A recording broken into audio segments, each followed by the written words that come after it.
What is going on, everybody, and welcome back to another Yu-Gi-Oh! OCG TCG video. Man, it's been a minute since I've actually done one of these videos. I think the last one I did was the Kite and Spectre duels, or Spectre videos a while back, so if you guys haven't gone and check those out, there is a playlist. I'll probably leave it down in the description below, and you can go check out the other ones that I've done. But today, guys, we are going to be talking about some new @Ignister monsters coming to the OCG in the upcoming pack, Lightning Overdrive. Now, I have done nothing on this pack at all, but before we actually get into this, I'm going to quickly go over the Utopia cards that are going to be in this pack. As if you guys don't know, if you don't see it from the cover back, Utopia is on it. It's supposed to be given some Zexal support, which obviously is a very iconic card, or iconic, I guess, archetype you could say, or I should say more cards, as it was used by Yuma Tsukumo and Yu-Gi-Oh! Zexal. So the fact that he's getting some support in this new pack, I think is really, really cool. And I'm just going to be giving my overall thoughts. I'll name off the cards real quickly. I won't go very much in detail on the cards. If you guys want me to in a video, please let me know down in the comment section below, and I will do that if you guys have enough support and you guys want me to do that video. So if you guys want to see it, just let me know down in the comment section below. But I'm just going to go over the names of these cards, give my thoughts on it, and that is going to be it for this part. Then we'll get into the @Ignisters, which I'll actually go and talk in discussion about those cards. So let me go over these cards real quick. If you just want to skip to the @Ignister part, I will have a time skip at the very beginning of this video. So if you guys are going to join me for the really quick discussion of the Zexal cards, then I'll see you there. Or at the @Ignister cards, I'll see you there. But if you're sticking for the Zexal ones, let's go over them real quick. So first, what I'm going to do is go over the extra deck monsters, then the monsters, then the spells and traps. So the first monster I'm going to quickly name off is Dragonic Utopia Ray, which is the new Utopia monster. Really love the design of that monster. I think it looks pretty cool. And the other Xyz monster that we got from this pack is a Zexal weapon monster. Actually, I think we've only had one other Zexal weapon monster. Or it's called ZW, but I'm gonna call it Zexal weapon. I'm used to calling it like that. But this is the second one, I believe, of the Xyz monsters. I could be wrong about that one, but the name of it is Zexal weapon Dragonic Hellbird, which looks really cool. I like the design of it. And now let's go over the other monsters in this Zexal weapon Pegasus Twin Saber, ZS Arms Sage. I'm just going to say ZS because that's what I'm used to. I only called Zexal weapons. That was only what I'm used to. And then ZS Ascended Sage was the last one for the Zexal weapon monsters. And then we got some spells and traps as well. The normal spell card, Zexal Entrust. The normal trap, Zexal Alliance. Normal spell, Rank Up Magic Zexal Force. And the last spell, Zexal Construction, which I love this card because it represents what Zexal 2's ability was during the duel against Vector. As if you remember, he was able to change the Rank Up Magic Limited Bearings Force into Rank Up Magic Numeron's Force, which is being showed in this one. But honestly, my favorite card out of this entire pack was either the Dragonic Utopia Ray or Rank Up Magic Zexal Force. I am so happy that there actually is going to be a Rank Up Magic Zexal Force. You know, we had Rank Up Magic Bearings Force and Rank Up Magic Astral's Force in the past. Those were used in the anime, but I feel like Zexal was a very important thing in the Yu-Gi-Oh! Zexal anime, and it kind of sucks that they didn't actually have a Rank Up Magic Zexal Force. In fact, that was replaced with Rank Up Magic Numeron Force was the one that they used, which I felt like never made sense, in my opinion. I feel like Zexal Force made more sense, especially since they were using Zexal Morph when they were doing the turns. I thought when he transformed that card into Rank Up Magic Numeron Force, I thought it was at first going to be Zexal Force, but that was not the case. But I still think it's pretty cool that we're getting this card. And yeah, that's going to be my thoughts. I think it's really awesome that we're getting some Utopia support. I kind of never expected, to be honest, but I still think it's pretty cool nonetheless that we're getting some new Zexal support. So yeah, guys, that's going to be it for this quick discussion. I said it wasn't going to be that long, so without further ado, guys, let's get into the main course of this video, which is going to be the @Ignister monsters.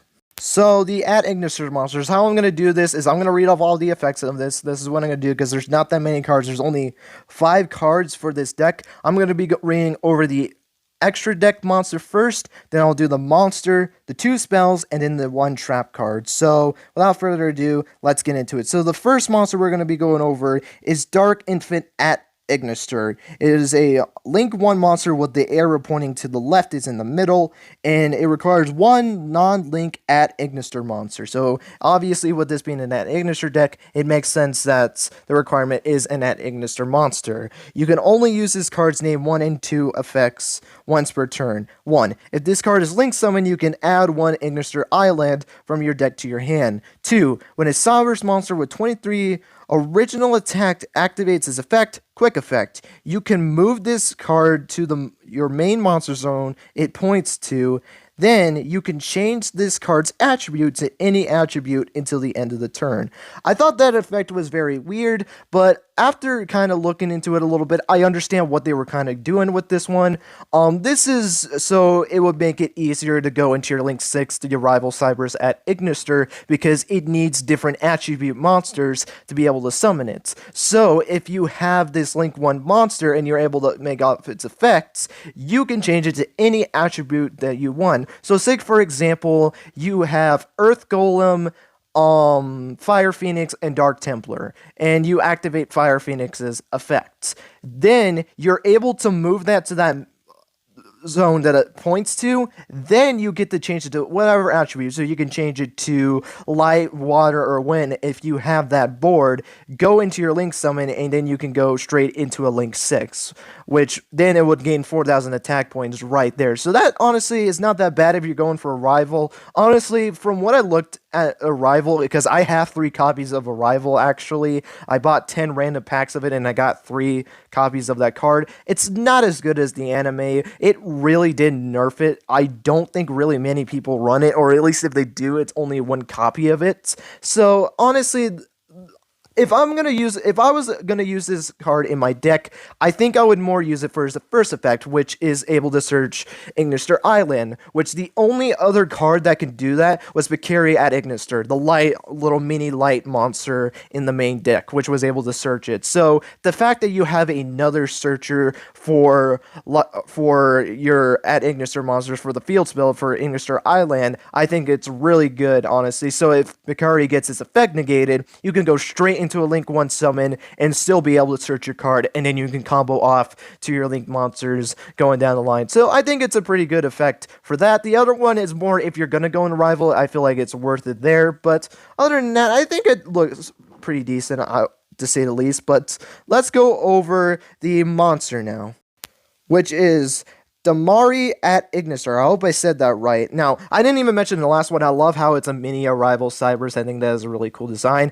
I love the design of this monster. This monster kind of represents, you know how like in the very beginning seasons of the series where you would go into that monster form when he's trying to take data away? That is what this card is representing, and I absolutely love it. So let's go over the effects real quick. It's a level 6 Dark Cyberse effect monster, and you can only use each of this card's names 1 and 2 effects once per turn. When an attack is declared involving your at Ignister monster, you can special summon this card from your hand, and if you do, negate that attack. So it's a free negation for an attack. I think that's pretty good, to be honest.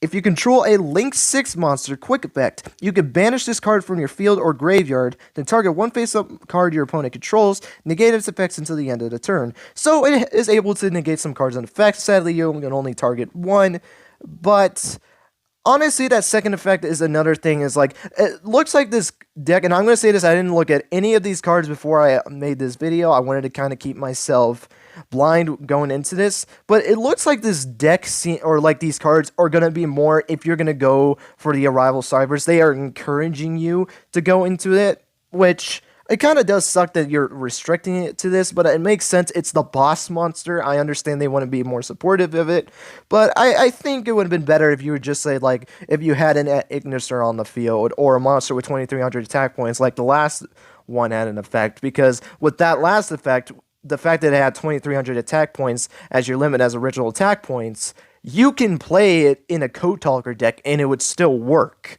Sure, it more is helpful because it can insert Ignister Island, but people run Code Talkers in at Ignister, or at least Transcode Talker, because it's a great way to get Link 3s out into the field. So yeah, Transcode is pretty good in that regards. But the fact that this card you have to use a Link 6 kind of is a little bit disappointing, to be honest, but it's not that bad a card. At least you get a free negation of an attack, and you're able to negate one card on the field. So if there's a pesky card on the field that you want to get rid of, and you have a Link 6 monster on the field, I guess that can be useful, but honestly, I don't see people, if they're going to use this card, really be using the second effect of this monster. Up next is the 2 spell cards, which I love the I spell cards because they always try to make it like a pun with these cards. And the first one is UNI, a continuous spell card. If a Cyberse monster with 23 original attack, oh, and this is a continuous spell, is special summoned, you can activate one of these effects based on the attribute among the summoned monsters. You can only activate each of the following effects of U and I once per turn per attribute. So you can use this on multiple attributes. So basically, if you have different attribute monsters on the field, like say for example, the first one is Earth or Water, does that mean I think that means that you can activate it twice per turn, but it might be that you can only use one of it. So if you have Earth Water, you can only activate it once. Let me read that again. You can activate these among the summon. You can only activate each of the following. Oh, it's each of the following effects. So even if it is a Earth and a Water monster, you can't do it. I had to reread that again. That was my bad, guys. Earth or Water, have the attack of one face-up monster on the field until the end of the turn. Wind or Light, negate the effects of one face-up card on the field until the end of the turn. Fire or Dark, special summon one at Ignister token. So interesting effects. The Earth Water having the attack of a face-up monster, so if there's a monster with beefy attack points that is annoying you and you need to cut its attack points in half, or at least cut the attack points to be able to destroy it, that's a good effect there. For Wind or Light, negate the effect of one face-up card on the field to the end of turn. I like to being able to negate something, so I think the Wind and Light can be used very useful. It sucks that it's a once per turn, you can only target one card, but negations are always good to have, so I think the Wind and Light one is a pretty strong one as well. And then Fire, Dark, Special Summon, and Ignister Summon. Hey, that's a free token for a Link Summon, so pretty good. I think the second effect is honestly the better one out of the 3, but I still think they're good in their rightful places. And the second one is When I First Met You, and I didn't even mention this in the last one. I like how it was Decode Talker, Linkuriboh, and I riding Linkuriboh. Obviously, Linkuriboh was his pet, and Decode Talker kind of represents, I guess in that case it was representing Yusaku, as that was the first Link monster that they ever got, so I really did like that. And I love this design as well. It's just I standing on the dual disc, I think is a really cool design right there. You can only activate one card with this card's name per turn. Reveal one Cyberse monster with 2300 attack in your hand or extra deck. And if you do, add one at Ignister monster with the same attribute from your deck to your hand. Also, you can not activate monster effects for the rest of the turn after this card's resolve except Cyberse monsters. During the end phase, if you do not special summon the revealed monster or a monster with the same name this turn, you take 2300 points of damage. Wow, it was going good until I read that last effect. Are you kidding me? So I love the fact that it's a searcher. Obviously, if you play the game, it's always good to have a searcher for your deck, but that just extremely hurt the deck right there if you play this card, because now you're taking a gamble with this card. Do you think it's worth getting the added monster to your hand to go into this play? Because remember, if you fail, if they are able to negate your effects so that you cannot pop off your Link Summon, your Xyz, Fusion, Synchro, whatever it is for your 2300 attack point beater, then you take an absurd amount of damage. That is bad. That is actually bad, especially since of that factor of being able to get effects negated. They might just not negate this effect and let you search, and then just try all their hard work just to make sure they deal 2,300 points of damage to you by just negating your capability of special summoning that monster that you need, which really does hurt this card. I wish it didn't have that second effect, especially since this is a once per turn effect, so it's not like you can use this card a whole lot of the time. You can't just keep cards every turn. Like, say you pulled 2 of these on your first turn and you get 2 free searches. No, you can only use it once per turn. So it sucks that it has to have that major of a damage, and I wish it didn't have to do that, but maybe it's worth it. Maybe you can get bypass that with your own card effects so you can be able to summon it. So that is a more situational and a desperate move. If you really need it that badly and you're willing to risk the 2,300 attack points, then add this card to your deck. But if you don't think it's worth taking 2,300 points of damage just for a search of a card, then you probably won't do it. I probably would not use this card, but maybe I would more consider it if I looked more into it, to be honest. And the last one we're going to go over is the trap card Mono I Mono, which I will say I love this artwork as well. It depicts Ai facing off against Yusaku with Ai holding Dark Templar's sword. I think it is a really cool thing, and it also looks like they're in the Data Storm as well, kind of representing episodes 118 through 120, that final duel against Ai and Playmaker. I really do like that. Mono I Mono was not a name I was expecting for this, because normally I say Mono Iamano, but not Mono Iamano. That's not how I normally say it. So interesting choice that they decided for this one, but honestly I still like the name. I think it's fine. You can only use this card's name 3 effect once per turn, so you can only activate the 3rd effect once per turn. 1. Monsters your opponent controls loses 100 attack for each card you control. If you're at Ignister Monster Battles, your opponent cannot activate cards or effects until the end of that turn, so it's able to negate effects. I actually really like that effect. 3. When your at Ignister monster is destroyed by battle, you can target one Cyberse monster with 2,300 attack in your graveyard, except the destroyed monster, special summon it. I actually think this is a pretty decent card. I really do like it. Even though it's mediocre attack, and it's for all cards all monsters your opponent controls loses 100 attack for each card you control. So say you have your field spell, you have 3 monsters in a set card. That's 1, 2, 3, 4, 5. Your opponent loses 500 attack. Mediocre loss of attack points, but they can't really do it that much higher, maybe 300 attack points, but that's still a lot of damage, so I understand why, or a lot of attack points lost, so I understand, but it's an okay effect, to be honest. I love the second effect where you cannot activate cards or effects until the end of the damage step, or your opponent, I should more say. It's able to help with the back row and stuff like that, and it's just a face off against your monsters. I really do like that, though it doesn't. No, it stops hands. Never mind. And then the third one, I like that, especially now to kind of think of it. So say, for example, you have Fire Phoenix on the field and it gets destroyed. You could target a 2,300 attack point monster from your graveyard and summon it. Like I said before, some people run Code Talker monsters in their deck, more specifically Transcode. So if you have that card in your graveyard, that can honestly benefit you, because not only could you search for that Transcode Talker and summon it to the field, but then you can bring back Fire Phoenix, and then maybe if you get a couple more monsters on the field, use Ignister Island, like I said before. If you have that card on the field, normal summon one other monster to your field, and guess what? You go straight into a Link 6 right there if you think it is worth going into your Link 6 monster. Or what you can also do, and I've seen this in decks as well, go for Firewall Dragon Dark Fluid. That is an easy way to get into Firewall Dragon Dark Fluid by just using that quick little combo. I really do like it for that if you can pull off the combo pretty well. So I think this is a pretty cool card, nonetheless.